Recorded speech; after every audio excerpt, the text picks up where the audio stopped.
రాజులకు రాజు ప్రభులో ప్రభు అయిన యేసుక్రీస్తు నామమున మీకు శుభములు. ఈరోజు దేవుడు మనకు అనుగ్రహించినటువంటి వాక్య ధ్యానము కీర్తనల గ్రంథము 31వ అధ్యాయము 7వ వచనం.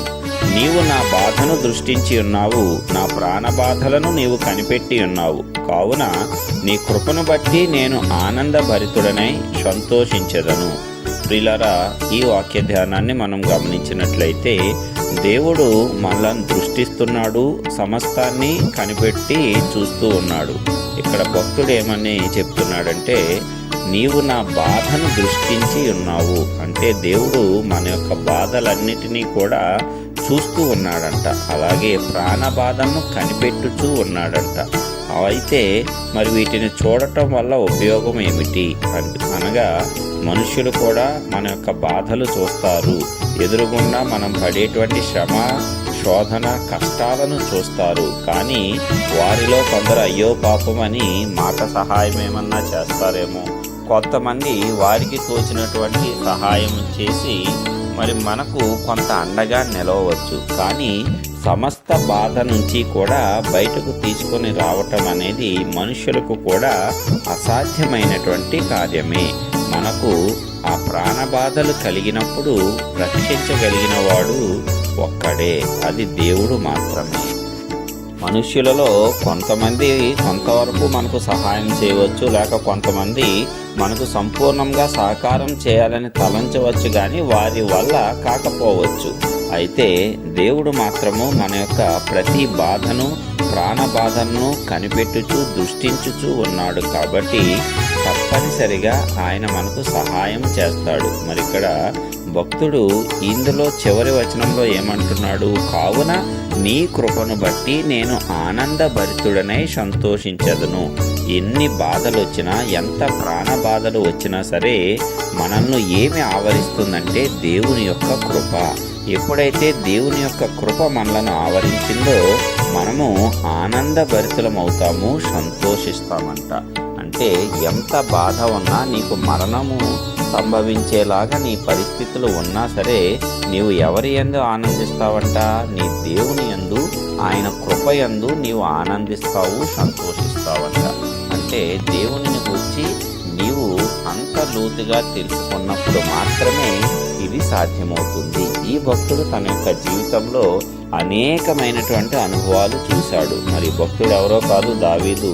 మరి దావీదు అనేకమైనటువంటి అనుభవాల గుండా దేవుని చేత నడిపింపబడ్డాడు. కాబట్టి దేవుని యొక్క కృప ఎంత విస్తారమైనదో కనుక్కోగలిగాడు. అందుకే ఇంత ధైర్యంగా ఈ మాటలు చెప్పగలుగుతున్నాడు. ఎప్పుడైతే నాకు బాధ కలుగుతుందో నీవు దానిని చూస్తున్నావు, ప్రాణ బాధలు కలిగినప్పుడు నీవు వాటి అన్నిటినీ కూడా కనిపెట్టి చూస్తున్నావు.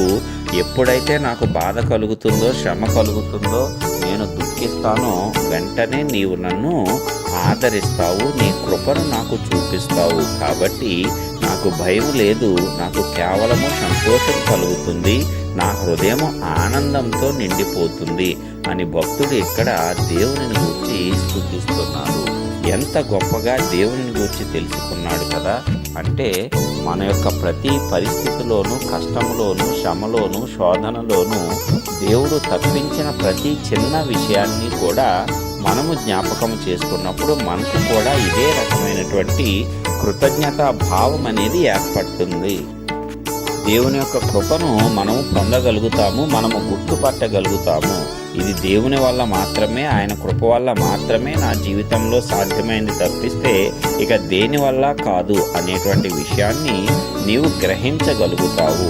అలాగున గ్రహించినప్పుడు నీవు దేవునికి కృతజ్ఞతాస్తుతులు చెల్లించి ఆయన కృపను బట్టి సంతోషముగాను, ధైర్యముగాను, ఆనందముగాను, నిర్భయముగాను ప్రతి శ్రమలోనూ నీవు జీవించగలవు, ముందుకు సాగగలవు. కాబట్టి ప్రియులారా, దేవుని గూర్చి తెలుసుకుంటా అనేది ఎంతో ప్రాముఖ్యము.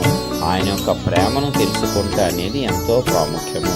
అవి తెలుసుకోవాలి అంటే నీవు ఆయనతో అనుదినము సహవాసాన్ని చేయాల్సిందే.